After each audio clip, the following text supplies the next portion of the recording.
본 방송에서 제공하는 투자 정보는 투자 판단에 대한 조언입니다.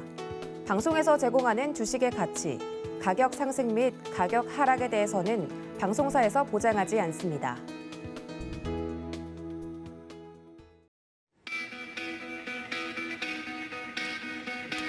안녕하십니까. 고수익작전타임 진행의 도지은입니다. 이번 주 또 중요한 이벤트를 앞두고 있습니다. 9월 FOMC의 전 세계에 눈이 쏠린 상황이고요.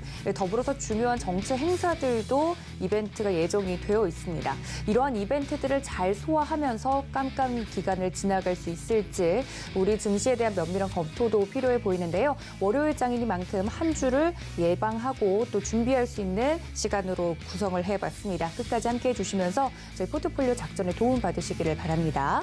자, 그렇다면 첫 번째 시간이죠. 글로벌 이슈부터 좀 체크를 해보도록 할 텐데 도움 말씀 주시는 분 모셔보도록 하겠습니다. 명지대학교 경제학과 교수 신승용 교수님 모시고 이야기 나눠봅니다. 교수님 어서 오세요. 네, 안녕하십니까. 네, 첫 번째 이슈부터 좀 바로 이야기를 해보자면 FOMC 이야기를 안 할 수 없습니다. 관전 포인트 어떻게 좀 정리를 해볼 수 있을까요? 예, 일단 9월 20하고 21일 FOMC 우리가 실질적으로 잭슨 홀 미팅 이후에 사실상 시장 이미 어느 정도 그 분위기에 대해서는 상당 부분 조금 좀 우울한 어떤 그 조금 좀 실망스러운 그런 분위기 나타나지 않나라는 생각인데요. 파월 의장의 이야기 거기에 더 나아가서 조금 8월 달에 그러니까 지지난주에 있었던 미국의 8월 소비자 물가 지표와 생산자 물가 지표 이런 부분들마저도 여전히 시장의 기대치를 조금 좀 상회하는 소위 말해서 그 인플레이션 피크 아웃이 확실하게 마무리가 되지 않은 여전히 현재 진행형 이라는 부담감으로 인해서 이번 9월 FOMC 실질적으로 상당 부분 부담이 되어지는 그런 매우 중요한 핵심 이벤트 중에 하나다라는 점 다시 한번 좀 말씀 좀 드리고자 합니다. 실질적으로 시장에서 주목하고 있는 부분 일단 금리 인상에 대한 폭 그게 이제 첫 번째가 될 것 같고요. 과연 75bp 인상이냐 100bp의 인상이 이미 50bp 인상 부분은 물 건너갔다라고 봐야 될 것 같고 최소한 75bp 이상이 되지 않을까라는 그런 생각인데요. 이 부분 한 가지. 그리고 또 하나. 이제 그 점도표에 대한 관심이 사실상 상당 부분 커졌습니다. 결국 이 속도가 어느 정도나 지속될 것인가. 일단 시장에서는 대다수가 이번 그 9월 달 그리고 11월 달, 12월 달 올해 세 차례 남았죠. 이 중에서 이제 그 9월 달을 75bp 인상, 그리고 11월 달에 최소한 50bp, 12월 달에 기존에는 25bp 인상 정도로 점차 그 금리 인상의 속도가 좀 늦춰지는 그런 부분들을 기대했었지만 잭슨 홀 미팅 이후에 이 부분이 상당 부분 좀 매파적으로 변했습니다. 무슨 말씀이냐 하면 기존 금리 인상, 연말에 금리 인상 자체가 한 3.85 정도였다라면 지금은 한 4.4%가 넘어서는 그런 상황. 그러다 보니까 지금 현재 9월 달 75bp, 11월 달 50bp 최소한, 그리고 12월 달만 해도 최소한 50bp. 여기서 그 점도표가 만에 하나 4.5%까지 올라가게 된다라면, 그렇게 된다라면 그 11월 달에도 75bp 가능성 전혀 우리가 배제할 수 없다라는 점. 그리고 12월 달 역시 최소한 50bp 인상은 우리가 좀 염두에 두어야 되지 않겠느냐라는 점. 이 부분 상당 부분 우리가 고민이 되는 점이다라는 것. 두 가지입니다. 9월 달 금리 인상의 폭이 75bp냐 100bp냐. 그리고 앞으로 계속되는 11월 달, 12월 달 과연 금리 인상의 속도가 줄어들 것이냐, 지금 현재의 상황대로 그대로 유지가 될 것이냐. 이 부분이 지금 현재 그 9월 FOMC에 대해서 시장에서 가장 중요하게 가장 핵심적인 관전 포인트로 뽑고 있는 부분이다라는 점. 다들 알고 계시겠습니다만은 점도표는 3개월에 한 번. 그 부분에 대해서 발표를 좀 합니다. 이번이 그 3개월 차가 되고요. 그래서 이번 발표되는 점도표에 시장은 상당 부분 관심을 기울이고 있다라는 점 우리가 생각을 해둬야 될 것 같고요. 그렇다면 우리는 이번 FOMC 이후에 상황에 따라서 시장의 투자 심리 작동 경로가 어떻게 변해가는지 이 부분을 좀 고민할 필요가 있어 보입니다. 무슨 말씀이냐 하면 일단 지금 미 연준에서는 경기 침체에 대한 우려감보다는 인플레이션을 먼저 잡아야 되겠다. 경기 침체 내지는 경기의 둔화가 나타난다 하더라도 이를 감내하고서라도 인플레이션을 우선 잡자라는 그들의 스탠스 너무나 명확합니다. 그러면 인플레이션에 대한 경계감이 계속 지속될 수밖에 없고요. 이러다 보니까 금리 인상의 속도가 경기를 생각한다라면 조금 좀 늦춰지는 그런 부분들이 있을 텐데 이 부분이 아니다 보니까 금리 인상의 속도가 지금 현재의 수준에서 크게 벗어나지 않을 것이다라는 점. 그러면 미 연준에서 일단 경기 침체에 대한 우려감을 극복하자. 이 부분은 일단 나중으로 미뤄두자라고 했으니까 시장은 너무나도 당연하게 경기 둔화, 더 나아가서는 조금 좀 심해지게 되면 경기 침체에 대한 우려감으로 변이될 가능성. 이 부분은 결국은 어떻게 연결이 되냐면 기업 실적의 악화로 나타나게 되면서 흔히 우리들이 이야기를 하고 있는 네 가지 증권시장의 장세, 유동성 장세, 그 다음이 실적 장세, 그 다음에 그 역금융 장세, 그 다음에 역실적 장세. 지금 우리가 이번 10월 달, 10월 초부터 이제 그 3분기 실적 시즌이 시작이 되죠. 그렇다면 이번 3분기 실적 시즌부터 역실적 장세를 미리 좀 대비해 놔야 되는 것은 아니냐. 특히나 이번 FOMC에서 이 점도표의 예상이 실질적으로 기존에 우리가 예상을 했었던 한 4% 내외에서 4.5% 정도로 상향이 되어진다라면 경기 둔화에 대한 우려감을 넘어서서 기업 실적의 악화로까지 투자 심리가 미리 작용을 할 가능성, 이 부분 꼭 생각을 좀 해 놓으셔야 될 것 같은데 결국은 이런 상황에 따라서 미국 연준발 고강도 긴축 일단 연말까지 지속된다라고 한다라면 점도표의 상향 조정으로 인해서 그렇게 된다라면 강달러 환경은 더욱더 지속될 가능성이 높겠다. 지난 주말 109포인트 정도에서 마감을 했는데 이미 우리는 110포인트를 넘은 부분을 경험한 적이 있었습니다. 불과 얼마, 한 일주일 정도밖에 지나지 않았죠.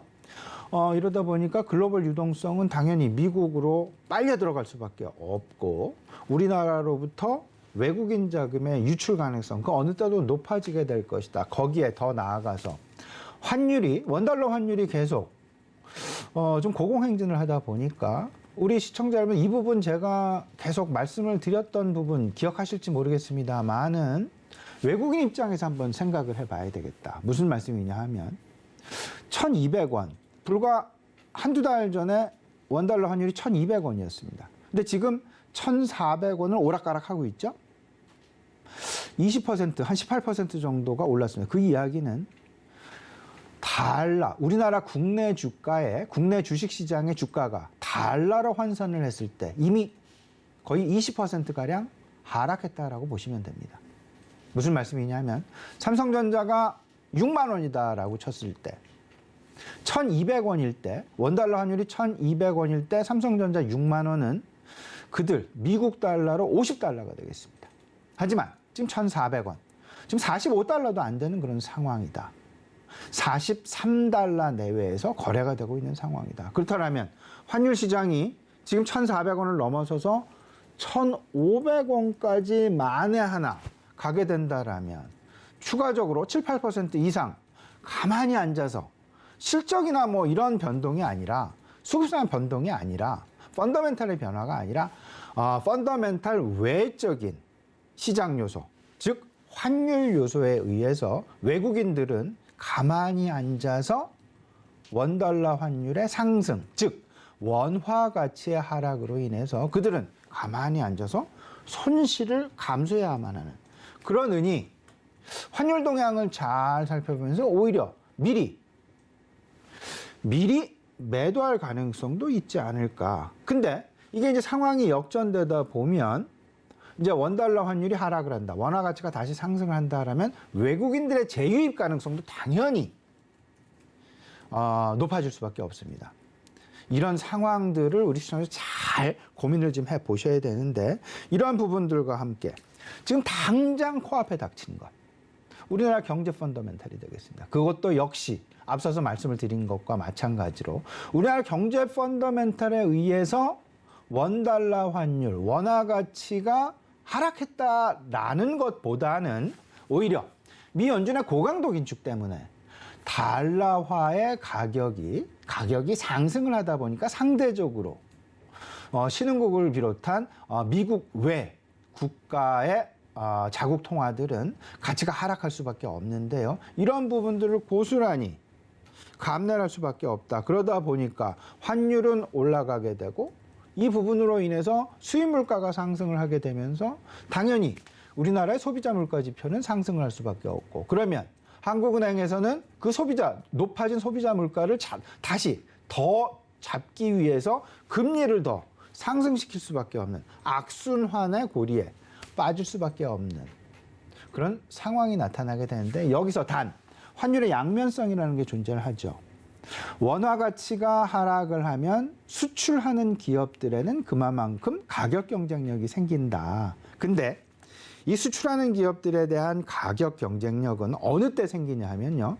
우리나라의 원화 가치만 하락을 했을 때 그 가격 경쟁력이 생기는 것이지 달러화를 중심으로 달러화의 강세에 의해서 달러화가 아닌 모든 기타 국가들의 통화가 하락을 하게 됐을 때는 수출 경쟁력을 얻기는 상당 부분 어려운 일이다. 오히려 우리들은 어디에 주목을 해야 되냐 하면 달러화 가치의 상승 때문에 나타날 수 있는 미국 소비자들의 구매력 상승에 우리가 더욱더 초점을 맞춰야 될 것이다라는 부분 다시 한번 좀 강조를 좀 드려보고요. 그렇기 때문에 환율의 양면성이 있음에도 불구하고 수출 개선 좀 제한적이지 않겠느냐 이 부분 왜냐하면 원화 가치의 하락이라 보다는 달러 가치의 상승이다라는 쪽으로 평가하는 것이 더 바람직하기 때문입니다. 그러면 앞서서 말씀을 드렸던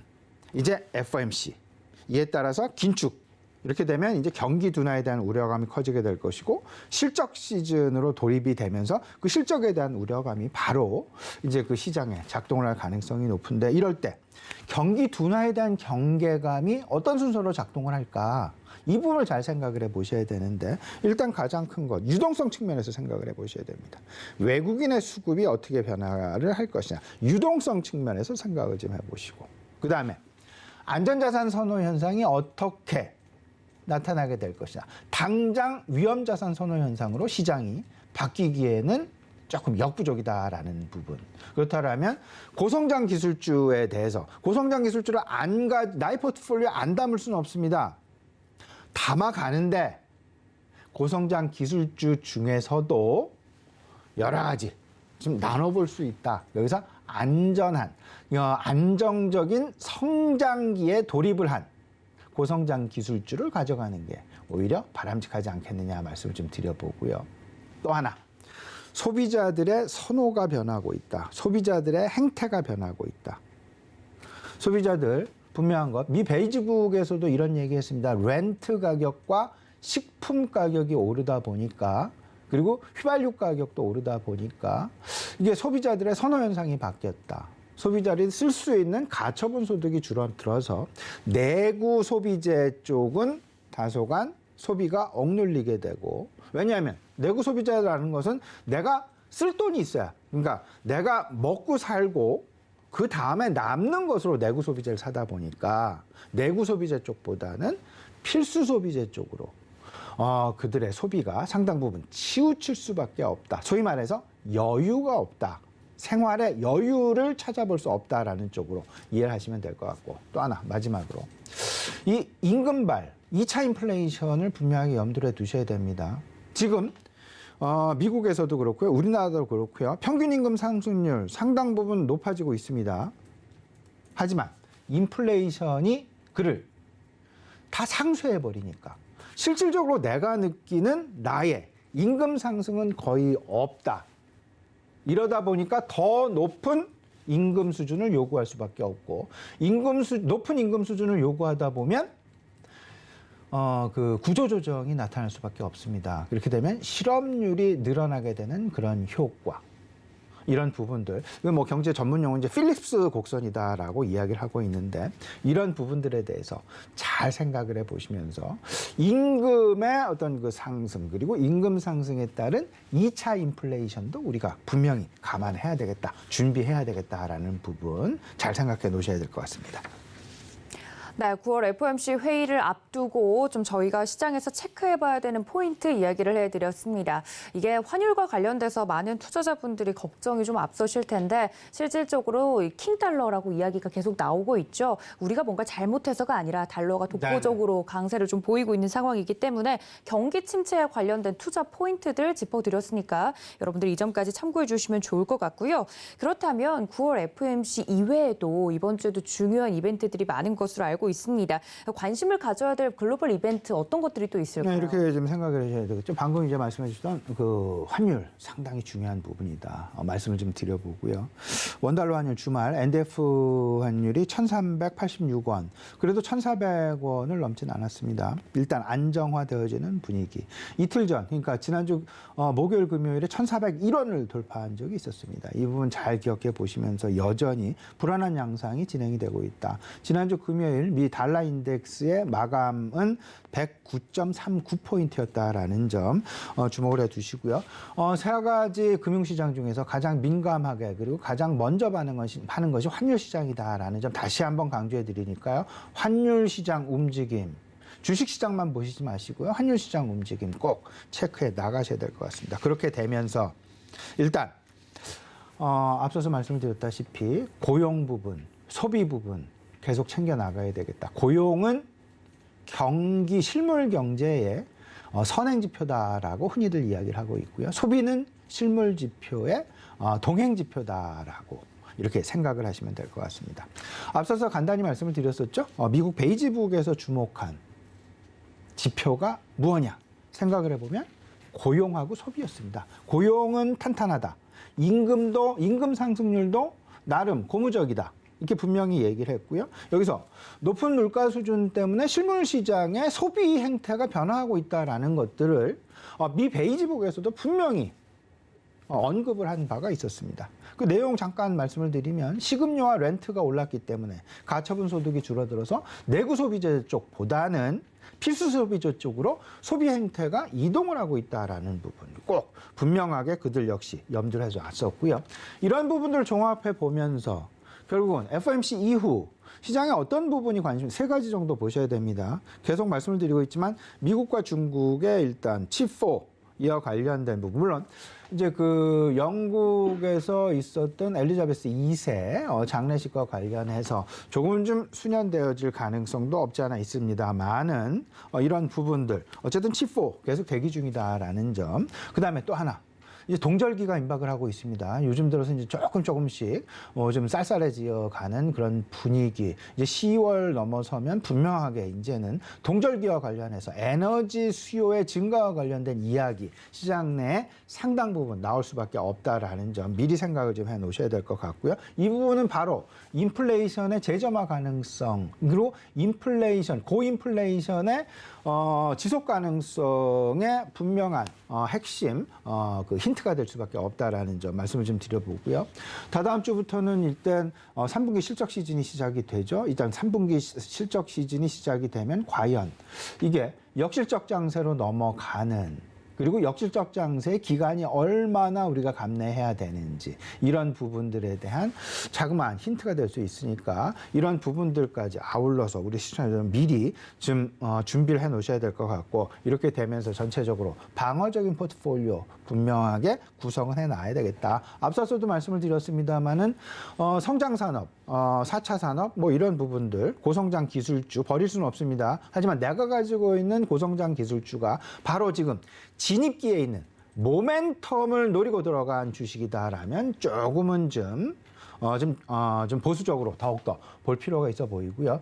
이제 성장기에 진입을 막 해서 조금 좀 성장기에 진입을 해서 안정적인 성장을 추구가 가능하다라면 계속 포트폴리오에 유지를 하고 계셔도 무관하겠다라는 말씀 좀 드려보고요. 정상화가 아직 진행이 안 된 팬데믹 피해주들 여전히 정상화 과정에 있어요. 최근에 이제 그 시장에 변동성이 나타나는 시장 중에서도 그러나 고무적인 주가의 움직임 보였던 주식들이 분명히 있었습니다. 그게 바로 팬데믹 피해주였습니다. 조금씩 정상화 과정을 향해서 나아가고 있는 업종군들, 뭐 대표적으로 여행업종, 카지노 업종, 호텔 업종, 면세점 업종 이렇지 않을까 생각이 되는데요. 이런 부분들 당장 모멘텀은 없더라도 최소한 지금보다 더 나빠지지는 않는다. 그것만 해도 지금 현재의 상황에서는 상당히 긍정적인 포트폴리오의 구성 요소가 될 수 있다라는 부분 참고해 주셨으면 좋을 것 같고, 정책 수혜주 같은 경우에는 미리 말씀을 안 드려도 될 것 같습니다. 왜냐하면 그 통화는 긴축을 하지만 정부 지출은 많아집니다. 소위 말하는 머니터리 팔러시는 긴축 쪽으로, 타이트닝 쪽으로 가지만 피지컬 팔러시는 익스펜전 팔러시로 팽창 쪽으로 가고 있다라는 부분, 이렇게 생각하면서 팽창 쪽에 관심을 가지시면 나름 통화 긴축의 시절에서도 나의 포트폴리오를 지킬 수 있는 그런 어떤 해안이 될 수 있지 않을까 말씀드려봅니다.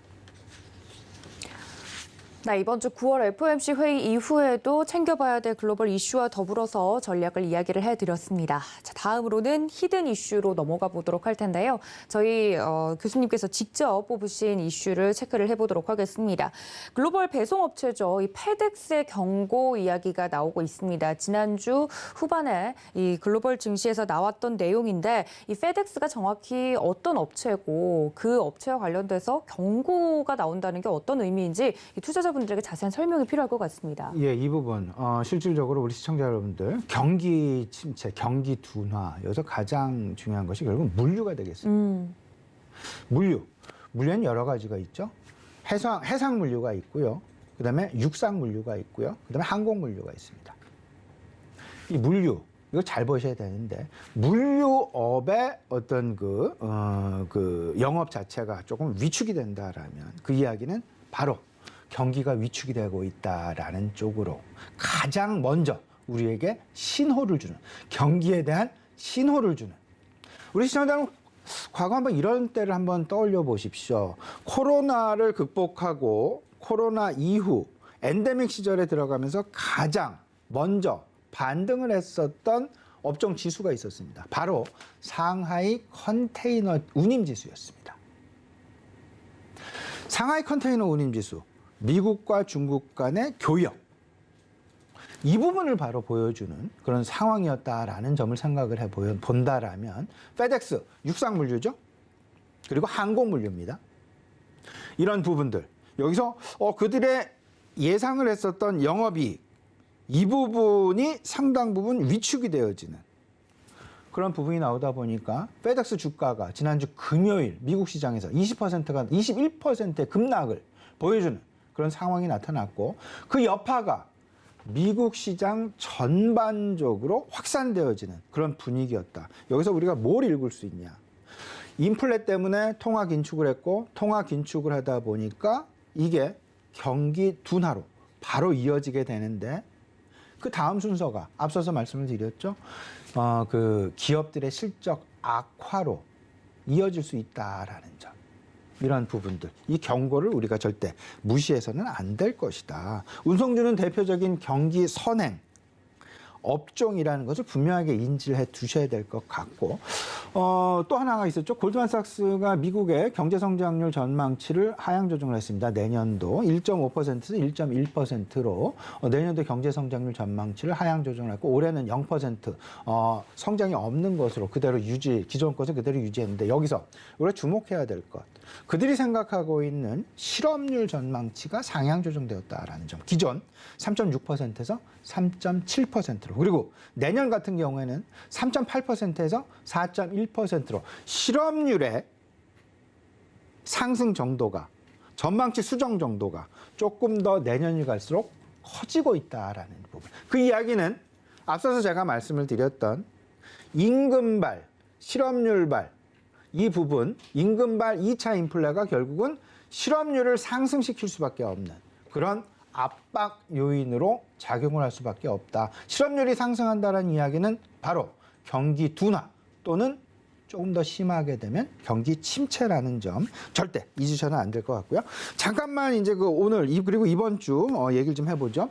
역실적 장세 진입 가능성, 그 작동 경로 쭉 말씀을 좀 드려봤고요. 그리고 환율 예의주시하자라는 부분 말씀을 좀 드리면서 그렇게 되면서 환율의 방향성, 환율의 변동성 꼭 염두에 두시고 여전히 경기 연착륙에 대한 기대감은 유효하긴 하다.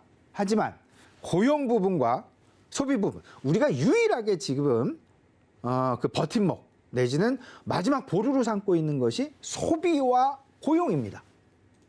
이것마저도 무너지게 된다라면 경기 둔화가 아니라 경기 침체로 빠질 수 있다라는 부분, 고용 부분, 소비 부분 계속 예의주시해야 되겠다. 이 부분까지 말씀을 드립니다.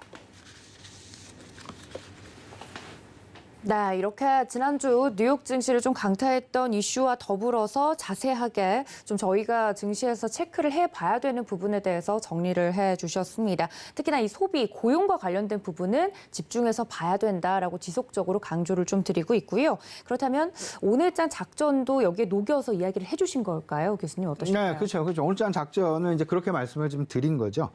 일단 그 미국하고 중국 양대 국가가 약간 좀 긴장 가능성 이번 주는 아니겠죠. 왜냐하면 영국에서 이제 그 뭐 조문이라는 그런 상당히 좀 뭐 그런 부분들이 있으니까. 네. 근데 고물가 그거에 따른 지금 우리가 주목해야 될 부분 결국 환율일 수밖에 없다라는 점. 환율 1,400원 넘을까 말까. 1,400원에 대해서 그렇다고 환율이 높아진다고 해서 우리나라 수출 경쟁력이 좋아지는 것 역시 아니기 때문에.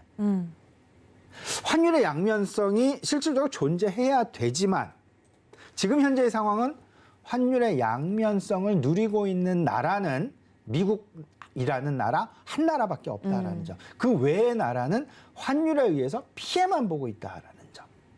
이런 부분 꼭 생각을 해보시면서 네. 이번 주 안정적인 나의 포트폴리오 꾸려나가야 되겠다 말씀드립니다. 네, 다시 한번 오늘장 작전 강조를 좀 해드렸습니다. 지금까지 명지대학교 경제학과 신승윤 교수님과 함께했습니다. 교수님 고맙습니다.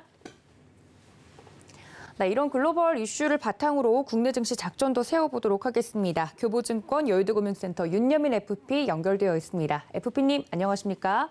네, 안녕하세요. 네, 반갑습니다. 지난주 우리 국내 증시부터 좀 정리를 해봐야 될 것 같습니다. 지난주 글로벌 증시와 함께 국내 증시도 전체적으로 하락하는 모습을 좀 보여줬는데요. 어떤 포인트로 좀 정리를 해볼까요? 네, 사실 이제 지난주까지 포함해서 5주 연속으로 좀 아시아 증시가 좀 하락을 한 모습을 좀 보여줬습니다. 금리, 환율, 침체 우려도 좀 매물이 좀 많이 출회가 되는데요. 특히 이제 미국 2년물 금리 같은 경우는 2007년 이후 최고를 좀 보여주고 있는 상황입니다.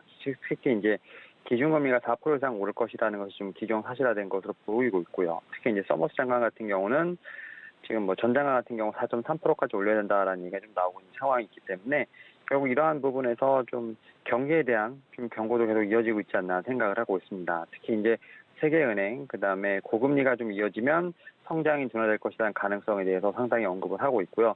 특히 이제 IMF 같은 경우도 성장이 낮은 이제 일부 국가 같은 경우 내년에 침체 가능성까지 좀 언급을 한 상황입니다. 다만 이제 제 개인적인 생각을 봤을 때 좀 세계적으로 침체 확산을 좀 논하기에 좀 이르지 않나라는 좀 생각이 들고 있고요. 특히 이제 우리나라 증시에서 봤을 때는 좀 강달러, 계속 지금 얘기가 좀 나오고 있지만 이 강달러로 인해서 위안화, 원화 등 어떤 신흥국의 환율이 좀 압박이 되는 상황, 이 부분이 상당히 좀 치명적이지 않을까 좀 생각을 하고 있고, 다만 지금 1,400원 부근에서 일단은 좀 주춤했던 모습은 좀 보여주고 있습니다. 이제 이러한 좀 상황을 인식을 했는지, 특히 연기금 같은 경우는 코스피를 좀 4일 연속 좀 순매수하는 모습을 좀 보여줬고요. 특히 이 중에서 좀 삼성전자를 4일 연속 좀 순매수한 게 제가 볼 때 좀 눈에 띈다라고 볼 수 있을 것 같습니다. 특히 이제 코스닥 같은 경우는 이제 지난주에 좀 SM을 중심으로 해서 엔터주의 어떤 상승세가 좀 나왔기 때문에 이 부분에 좀 집중이 되지 않았나 생각하고 있습니다. 네, 지난주 국내 증시 리뷰와 더불어서 특징적인 종목의 흐름까지 이야기를 좀 해드렸는데요. 저희 FP님께서는 저희 프로그램 통해서 자세한 섹터별 전략을 좀 세워드리고 있습니다. 오늘 또 살펴볼 섹터 같은 경우는 의외입니다. 반도체 섹터를 이야기를 좀 해주신다고 하는데 반도체 겨울이 좀 본격적으로 시작됐지만 대표적인 반도체 종목들 같은 경우는 지금 그런 기업들 같은 경우는 또 투자를 결정을 하고 있는 상황이죠. 특히 그 안에서도 DDR5 관련주 이야기를 해주신다고 하는데 저희가 체크해봐야 될 포인트 있을까요? 예, 일단 말씀하신 것처럼 지금 이제 하반기에 들어서 메모리 증가, 그 다음에 메모리 재고 증가죠. 그 다음에 거래 가격이 좀 급락을 하면서 반도체 업계에 좀 불황이 좀 길어지겠다라는 좀 얘기가 좀 많이 나오고 있죠. 그런 상황에서 지금 삼성전자, SK하이닉스, 마이크론 같은 이제 메모리 반도체 빅3가 신규 공장에 대한 설립을 좀 계획을 하고 있고 연이어 좀 발표를 하고 있는 상황입니다. 특히 이제 업계 3위죠. 미국 마이크론 같은 경우는 이제 미국 북서부 이제 주도 보이시에다가 지금 D램 반도체 신규 공장 착공이 들어갔습니다. 마이크론 같은 경우 향후 10년간 150억 달러, 우리나라 돈으로 약 한 20조 6천억을 좀 투자할 계획이라고 좀 말을 했고요. 뭐 공장 가동 시기는 2025년이라고 보시면 됩니다. 그리고 뭐 2위죠. SK하이닉스 같은 경우도 청주 산업단지에 지금 M15 공장 인근에 메모리 반도체 신규 공장 건설을 계획을 한다라고 보시면 될 것 같습니다. 이 공장도 지금 2025년에 지금 완공 계획 예정이기 때문에 지금 이제 뭐 불황기에 좀 투자를 늘린다는 어떤 역발상 뭐 이런 부분도 있죠. 근데 이제 결국은 뭐 불황이 지나고 나면 호황이 좀 찾아오기 때문에 미리 좀 베팅을 한다라고 좀 보시면 될 것 같은데 이와 관련돼서도 사실은 좀 말이 많습니다. 좀 생산이 이제 늘어나게 되면 공급 과잉이 일어나지 않냐라는 부분들, 이런 부분들로 인해서 결국 실적이 다시 악화되지 않냐라는 부분이 있겠습니다만 사실은 이제 메모리 기술이 좀 첨단화되고 있고 기술의 고도화가 좀 되고 있는 부분이 있기 때문에 이런 좀 치킨 게임 같은 경우가 좀 일어나기 어려운 시장 환경이 좀 조성되고 있다라는 좀 얘기도 나오고 있는 부분이 있기 때문에 좀 향후에 좀 계속 이런 부분을 지켜봐야 되지 않을까 좀 생각을 하고 있고 다만 이러한 가운데서도 좀 DDR5 관련된 종목들 같은 경우는 좀 반도체 관련된 이제 종목들 중에서도 좀 잘 버티고 있다라고 볼 수 있을 것 같습니다. 특히 이제 DDR5 관련돼서는 뭐 삼성전자, SK하이닉스 모두 다 지금 이제 DDR5 관련된 지금 반도체를 다 만들었죠. 지금 메모리를 만들고 있는 상황이었고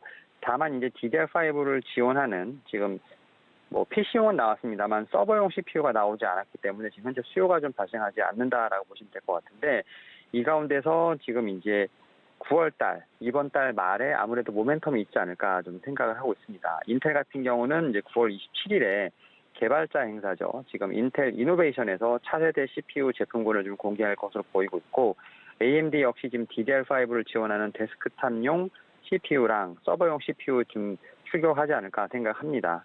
라이젠 7000 같은 경우는 이제 데스크탑용으로 보시면 될 것 같고요. 지금 이제 에픽 4세대 같은 경우는 서버용 CPU인데 뭐 연말에 좀 출시한다고 하기 때문에 이러한 측면에서 좀 일정 매매까지도 좀 가능하지 않을까라는 좀 생각을 하고 있습니다. 뭐 DDR5 같은 경우는 뭐 올해 비중이 4.7% 불과하지만 2025년에는 40%까지 이를 것으로 추정하고 있기 때문에 현재 좀 대장주로서 말씀드리는 게 아비코전자, 뭐 TLB, ISC 같은 이런 종목들이 있기 때문에 이와 관련돼서 지금 9월 27일 전까지 일정 매매도 충분히 가능하지 않을까 생각을 하면서 반도체 섹터 내에서도 이렇게 좀 옥석가기가 좀 필요한 상황이 아닐까 생각하고 있습니다. 네, 반도체 그 안에서도 DDR5 관련주 이야기를 해주시면서 그에 따른 전략까지 녹여서 이야기를 해드렸습니다. 관련주들은 우리 투자자분들도 잘 아시겠지만 좀 종목명들을 정확하게 짚어드린 부분도 있으니까 이 점까지 함께 참고해 주시면 좋을 것 같고요. FP님 그렇다면 오늘장 저희 어떤 작전이 필요할지 궁금합니다. 중요한 이벤트들을 좀 앞두고 있어서 적극적으로 대응하기가 어려울 것 같은데 어떤 대응 작전 펼쳐볼까요? 이제 지난 미국 증시는 사실 좋지 못했습니다. 경기 침체 우려가 좀 부각이 되면서 매물이 출회됐고, 특히 이제 S&P 500 같은 경우는 6월 중순 이후 좀 최대 주간 낙폭을 좀 기록을 했죠. 특히 이제 페덱스 같은 경우 앞에서 말씀하셨지만 좀 실적 전망이 좀 하향이 되면서 부담이 됐죠.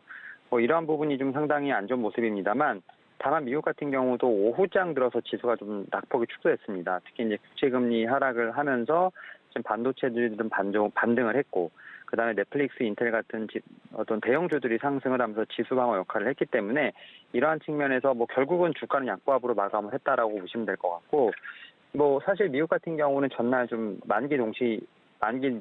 동시만기일이었죠. 이러다 보니까 좀 주간 증시 변동성이 컸기 때문에 결국은 FOMC를 앞두고 이제 변동성만 커진 주간이 아니었나 생각을 하고 있습니다. 다만 이제 한국 관련된 지표들은 좀 그래도 좀 긍정적인 모습을 보였습니다. 특히 야간 선물 같은 경우는 뭐 2.4%까지 0.24%까지 상승을 했고 환율은 지금 이제 1,400원대 좀 밀렸던 부분이 있기 때문에 그래도 우리나라 증시 좀 선전하면서 출발 가능성은 충분히 있지 않나라는 생각을 하고 있고 특히 지난주 증시 마감쯤에 나온 이제 통화 스와프 관련된 뉴스를 좀 주목해봐야 되지 않을까 생각을 합니다.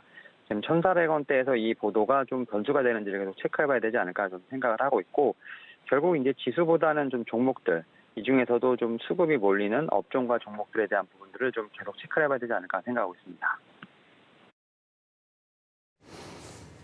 네, 5일장 작전까지 세워드렸습니다. 지수보다는 차분하게 업종과 종목 수급 동향에 집중해보자 말씀을 드렸으니까 이 점까지 여러분들 참고 부탁드립니다. 지금까지 교보증권 여의도금융센터 윤여민 FP님과 함께했습니다. FP님 고맙습니다. 네, 감사합니다.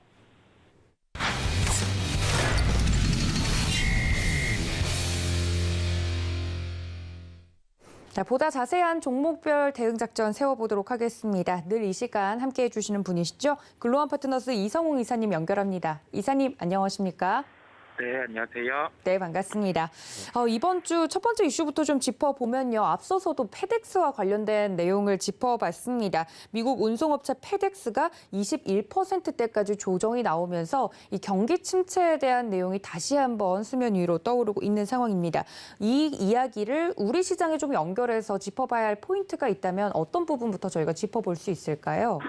네, 정거래일 미국 시장 같은 경우는 변동성을 수반하는 시장이었습니다. 선물옵션 만기에 영향이 있다 보니까 시장은 이와 같은 영향이 나타나는 모습이고요. 이게 선물옵션 만기 같은 경우는 우리나라 시장과는 다르게 미국 시장 같은 경우는 포지션의 변화 같은 경우가 새벽으로 갈수록 명확하게 나타나기 때문에 장 마감 때 이제 시장 변동성이 본격적으로 나타날 수 있습니다. 그 영향을 반영해서 좀 약세를 나타내는 미국 시장은 약세를 만회하고 마감을 하는 모습 확인을 할 수 있었습니다. 이와 비춰서 우리나라 시장과 연결해 본다고 하면 개별 기업 실적에 민감하게 반응할 수 있는 시장으로 볼 수가 있겠습니다. 각 종목 같은 경우도 이제 3분기 실적에 돌입을 하게 되면은 좀 변동성이 확대될 가능성을 염두에 둬야 할 것으로 보이고요. 시장의 체력이 강할 때는 종목 같은 경우도 실적 같은 경우에 좀 변동성이 덜할 수 있는데 지금 시장 같은 경우는 좀 시장의 체력도 약한 상황이고 그런 점을 고려해보면 3분기 실적 시즌에 반응이 클 수 있다는 점을 생각을 해야 되겠습니다. 최근 시장의 키는 변동성도 있겠지만은 주도 업종이 부재하다는 점 한 가지 또 삼을 수 있겠고요. 이와 연결해서 환율의 강세가 지속되고 있는 점, 강달러를 중심으로 시장이 계속 흔들리고 있다는 점까지 연결해 보고 이와 관련해서 그 환율의 상승이 불안하다라고 결론을 짓기보다는 좀 환율 상승을 통해서 실적에 플러스 될 수 있는 업종 종목을 추려나갈 필요가 있겠습니다. 네, 환율 때문에 지금 힘들다라고 그냥 이야기를 하고 넘어갈 것이 아니라 이 환율 변동성을 이용해서 적극적으로 실적이 개선될 수 있는 종목들을 찾아봐야 될 때이다 말씀을 해주셨습니다. 실적 이야기가 슬슬 나오는 걸 보니 계절이 좀 바뀌어가고 있다는 게 느껴지는데요. 그렇다면 오늘 이것과 관련돼서 저희가 볼 만한 특징적인 종목 어떤 종목일까요? 네, 종목은 현대차를 말씀드리겠습니다. 일단 시가총액 상위주들의 흐름을 살펴보면 대형 IP 쪽, 삼성전자, SK하이닉스 같은 경우는 주가가 덜 빠지기는 하지만 좀 시장 대비해서 부진한 측면이 연속되고 있습니다. 반면에 LG에너지솔루션이라든지 현대차 같은 경우는 시장 대비해서 강세를 나타내는 점을 저희가 볼 수가 있고요. LG에너지솔루션 같은 경우는 수급적인 요인, 연기금 같은 경우가 인덱스 비중을 채워나가야 하기 때문에 매수가 유입이 되면서 계속 시장 대비해서는 강세를 나타내는 점 우리가 볼 수 있겠습니다. 자동차 같은 경우는 월별 자동차 판매 실적을 체크할 필요가 있습니다.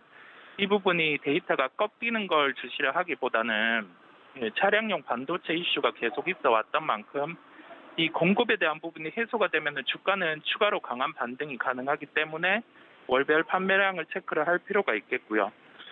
지수와 연결해서 생각해보면 왜 거래소 시가총액 상위주들을 봐야 하냐면 코스닥 대비해서 코스피의 강세 현상이 나타나고 있습니다. 외국인의 수급을 보더라도 거래소 대비해서 코스닥을 상대적으로 더 매도를 하고 있는 상황입니다. 그렇다 보니 좀 거래소의 시가총액 상위주를 체크하고 갈 필요가 있겠고, 환율 강세 같은 경우는 2분기 실적에서도 봐왔듯이 자동차 업종에게는 실적의 플러스 요인입니다. 그렇다 보니 3분기 실적에도 현재의 환율 강세는 플러스 알파 요소가 될 수 있다고 말씀드릴 수 있겠습니다. 현재 20만 원대를 넘어서는 주가 흐름을 나타내면서 마감을 했는데요. 장중 변동성이 있는 점을 감안해서 가격대로는 19만 7천 원에 접근 가능하다는 결론이겠습니다. 네, 믿을 건 완성차뿐인 것 같습니다. 지금 현 상황에서는요. 오늘의 첫 번째 특징주 현대차 이야기를 해드렸는데요. 오히려 환율 강세에서는 플러스 알파 요소로서 이러한 종목들이 수혜주로 움직일 수 있다 이야기를 해드렸습니다. 월별 자동차 판매 실적 체크가 필요하니까 이러한 점들도 투자자분들은 챙겨가 주시면 좋을 것 같고요. 가격 접근 19만 7천 원대에 접근이 가능하다. 시총 상위 종목 중에서 현대차 오늘의 특징주로 꼽혔습니다. 여러분들 이 점까지 참고 부탁드립니다. 자, 다음 이슈로 좀 넘어가 보면요. 한 주간 굉장히 바쁜 한 주가 또 될 것으로 예상이 됩니다. 일정상 저희가 챙겨봐야 될 포인트가 많을 것 같은데 정리해 주신다고요? 네, 아무래도 지금 일정에 대해서 좀 반응할 수 있는 게 시장이 좀 뚜렷한 흐름은 나타나지 않다 보니까 챙겨볼 필요가 있겠고요. 이러한 측면에서 종목 같은 경우도 부각될 수 있기에 관련된 일정 한번 살펴볼 필요가 있어서 한번 짚어가도록 하겠습니다.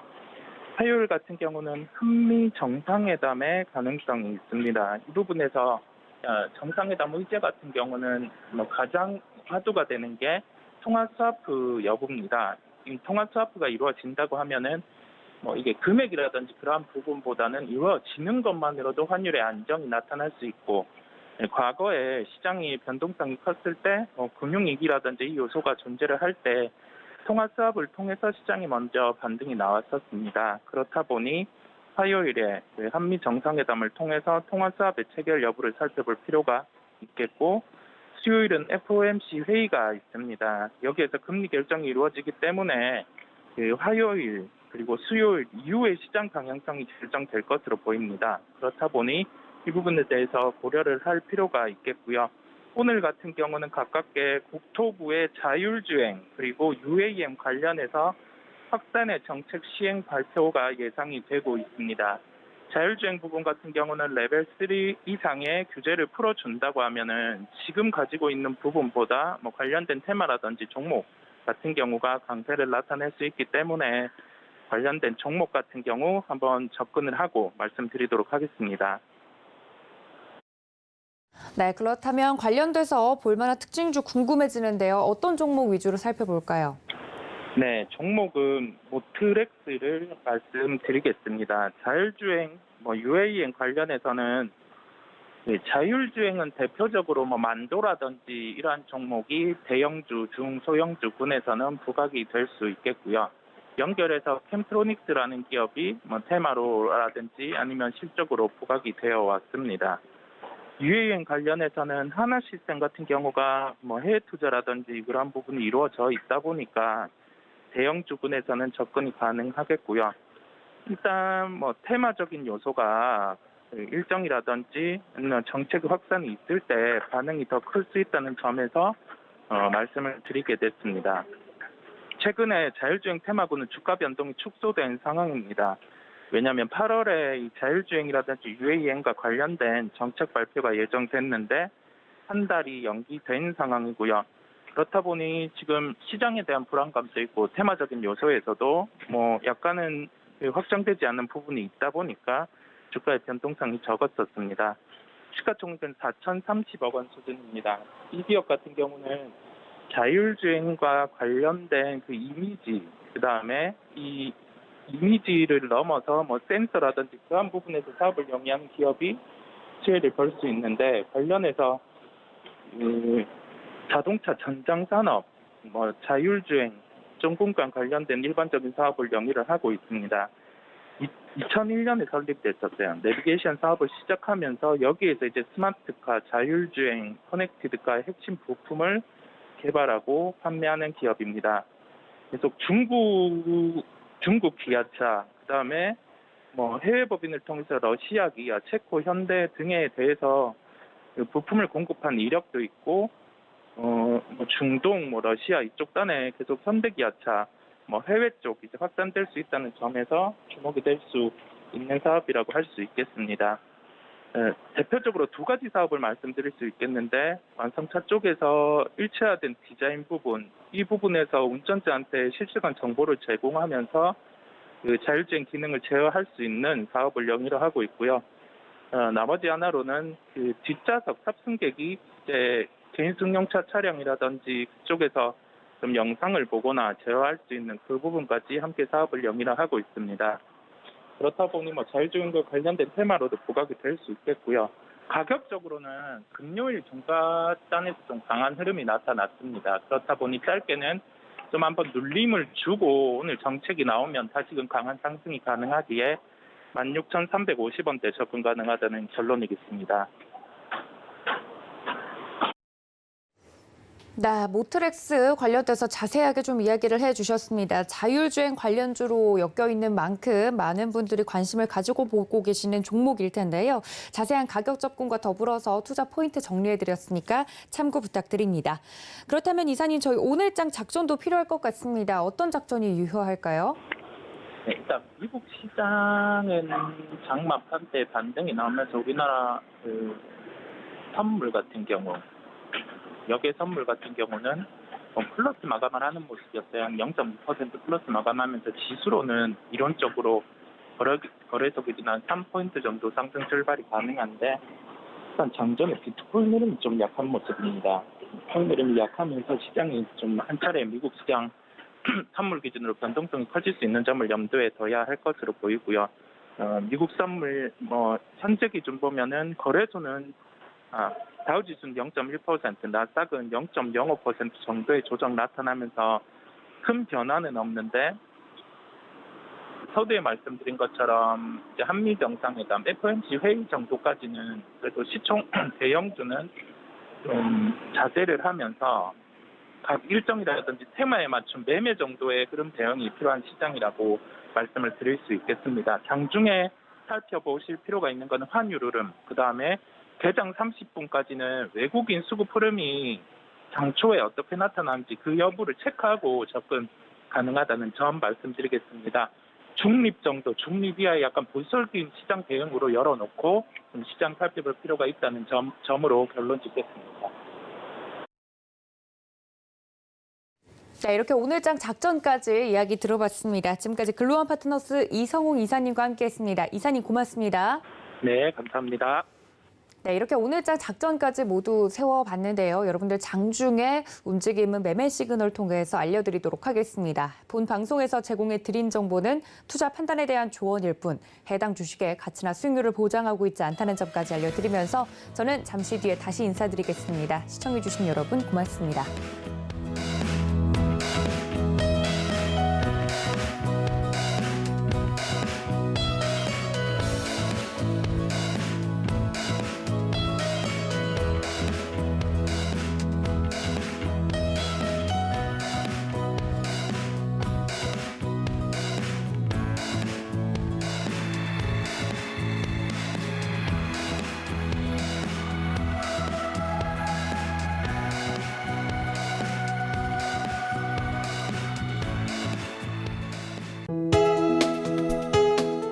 본 방송에서 제공하는 투자 정보는 투자 판단에 대한 조언입니다.